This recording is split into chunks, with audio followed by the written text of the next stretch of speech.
And then I just had to move to this because it's a lot better. Yeah, take a look at these guys, that's it. So when I just wanted to talk a little bit about how when I moved to digital, it opened up this, I started using 35mm when digital became the household use. So when people began to use digital for all their photos and bring it to like CVS or whatever, that was when I started to use digital as my main component, because I wanted people making household images to have be using the same kind of technology that I was using. Or rather, that's the other way around. I wanted to be using the same technology that people use to make their own household images. And so, but it created a lot more work for me because I could take a number of pictures, many more pictures, and then I could obsess over which one makes the most sense, like this. I mean, come on, I can't handle it. However, sometimes this one is one that was actually very important. This one also got printed, thank you. This was a hard one to print, so thank you so much for that. This one there's two different, they're less than a second apart, I would say. And this one has an air of being very closed because her hand is very tight. Her left hand is kind of closed, and this one is open with a different kind of invitation, kind of offering. And so one is not better than the other to me, but they are different and they do different jobs. And this is almost always the one that I use because it implies that there's an exchange happening between the viewer and the person in the portrait, which of course is false because here's a two-dimensional image. I mean, here it is, it's just a projection on the screen, but the feeling of it and the implication of it is that you are having more of an invitation to have discourse with this woman with this particular gesture. So sometimes these very small things actually weigh a lot in terms of how I think about it. And all of the people who I make portraits of are strangers. Hold on, how much time do I have? I don't know. Yeah. Anyone know? Anyone know what time it is? 10 minutes. All right, we'll go for 10 more minutes, thank you. 10 more minutes for 40 minutes or until questions? Until 7:30. Okay, all right, I'm ending with this. So, the images that I make are generally, they are all strangers, and they all begin, I always ask someone, may I make your portrait? If it's a portrait in which the portrait itself is the actual focal point of the image. Sometimes if it's a person striding by, or if it's a crowd shot, or if it's a parade or a spectacle of some kind, I don't ask because people are performing with the expectation of having their image recorded within that moment. But if it's a portrait in which the person is actually the central part of the image, I stop and ask them to make a portrait. This one is one, I saw this guy standing on the steps, and then a few minutes later, he asked me, he said, oh, what about a nude shot? And I was like, great, I'm going to run right upstairs into your apartment, and then we'll take a series of these nude shots. And then I took a look, actually on Flickr, it's probably like less than 10 minutes from this, hey man, take your portrait, this is why I stopped, to this, which is here I am laying on a bed nude in my apartment in Las Vegas. And it's, I got recently, because I've been talking about myself, this is one that people often ask about because it's really very shocking in terms of, this man is a stranger. And, you know, here's this kind of moment where he says within a minute to a total stranger, how about you come into my apartment and make a nude shot of me? Which I was like, this is awesome. So of course, I'm running to do it. And actually, I just put this in a second ago before the talk because I kind of wanted to take a look at, I often use Flickr as a kind of open contact sheet so that people can see the editing and the work that goes on. And this particular image is one that I'm often asked about because it's very intimate, not just because of the nudity, but because I'm in someone's house, because there's a number of things that kind of come into this photograph that make it seem impossible that it could be a stranger. But in truth, all of the photos kind of come from that same moment in which someone really wants to show themselves. They want to talk about themselves, or they want to present themselves in a way. And people are always, if I'm making a portrait, I'm always asking someone to pose however they want. They pick however they want to pose, and I'm interested in shooting it like that. And this was one where, hi, I'm downstairs, within 10 minutes, here I am in your apartment, and it was totally comfortable and not weird at all. You can see in the mirror, the door is open. It's not blinding. It's not like I'm like going into a guy's apartment and it's uncomfortable. It was like he was waiting for someone to come and ask him to pose like this. And I have to say, for me, it's really very, very beautiful. It was a really like moving moment and very beautiful for a lot of different reasons. And it's kind of fascinating, but all of the portraits kind of evolve out of that same kind of moment, which is, may I make your photo? And even though sometimes I photograph people more than once, sometimes that's serendipitous, sometimes that's because we're neighbors or I've seen them again.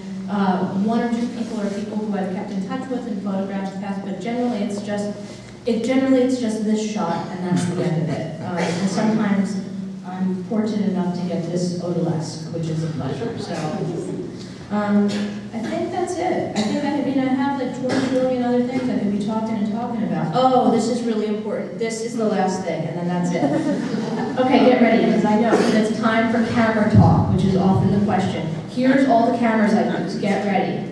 So the first camera that I used was the Nikon Rep. And it's a 35mm camera, made famous by Andre Agassi. And it has both automatic and manual features. And here's a photo I made for that. And then this was the next camera I had, the Minolta Dimage point and shoot, which has 4 megapixels, which is actually half the amount of my iPhone. And here's a photo that I made with that one. And then I used a Nikon D70, and here's a photo I made with that. And now this is what I use, the D300, and here's a photo I made with that. And so, for me, I feel like the camera is while the technology is important, and knowing how to use it, and knowing how to manipulate it, and knowing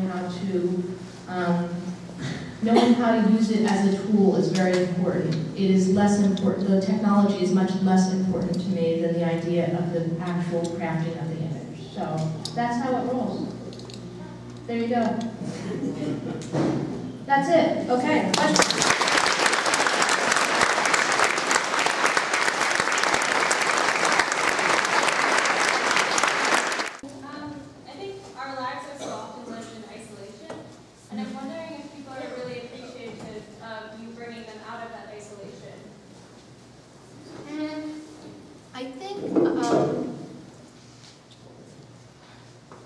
No, I think they're not, actually. I think people are generally, in terms of, not just in terms of the image making, but in terms of the moment in which there's an exchange.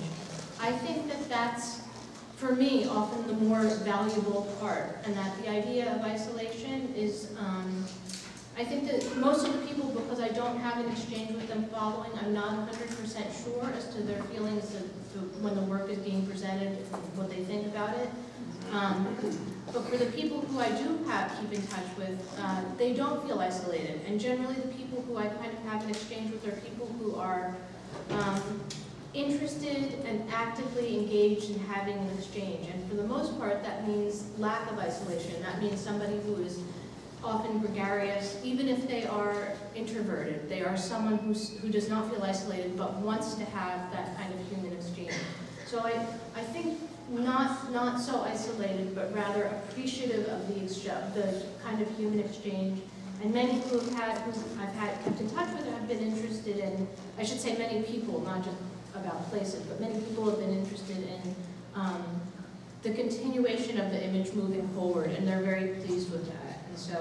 And those are the people who I know. And if they would not be, I would be like, okay, then that image is done. So thank you. Yes. Well, can you bring up Cynthia? Oh yeah.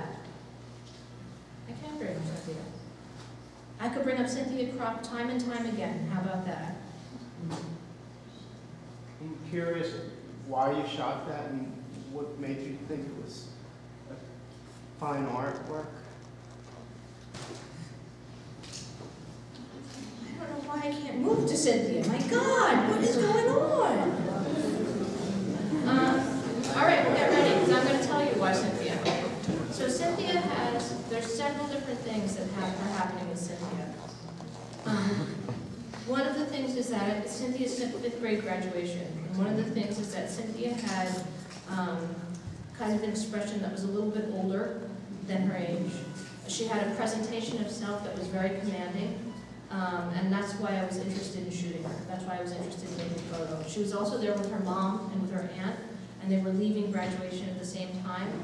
This particular image, her expression to me, is one that's inscrutable. It's very difficult to read. It's also very difficult to read her age in this photograph.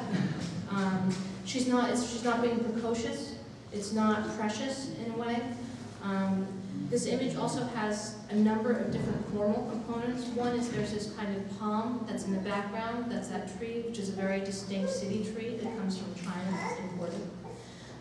She has this kind of false construct of hair, which is these Irish curls, which is often something that, especially young white women like to put in their hair up until the age of about 14 with the rose. And then she has this very specific corsage.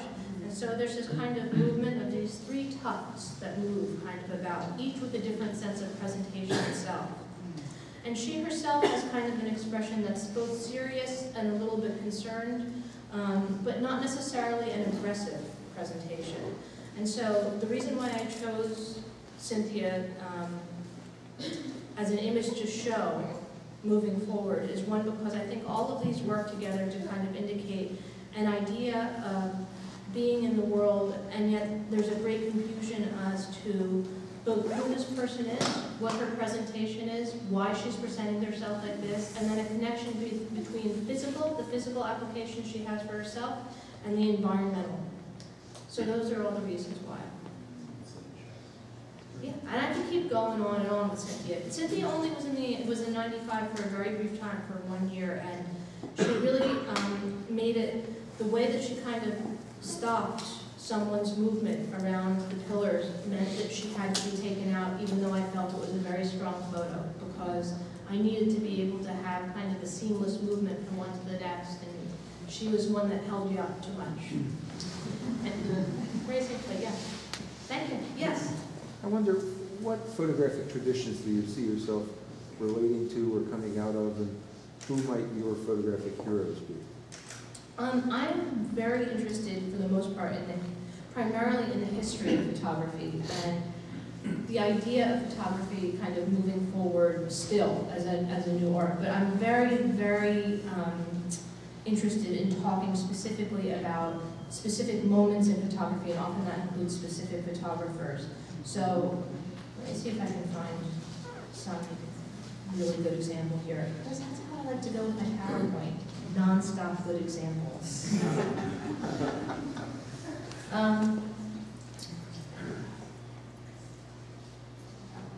So here's Eccleston's Red Ceiling, which I personally really love very much, and is an important photo in relation to his show and how the show is read, and to color photography, and kind of the many ideas that come out of that. So here's an image that talks not just about image making, but kind of about how we reread images, what images mean to both fine art and to the world at large, and how later on how they can come to mean something else. And this comes to mean as like kind of a keystone as to how we started to see color photography moving into a new world, coming out of this exhibition, which was panned in many ways, and yet this became a germinal piece.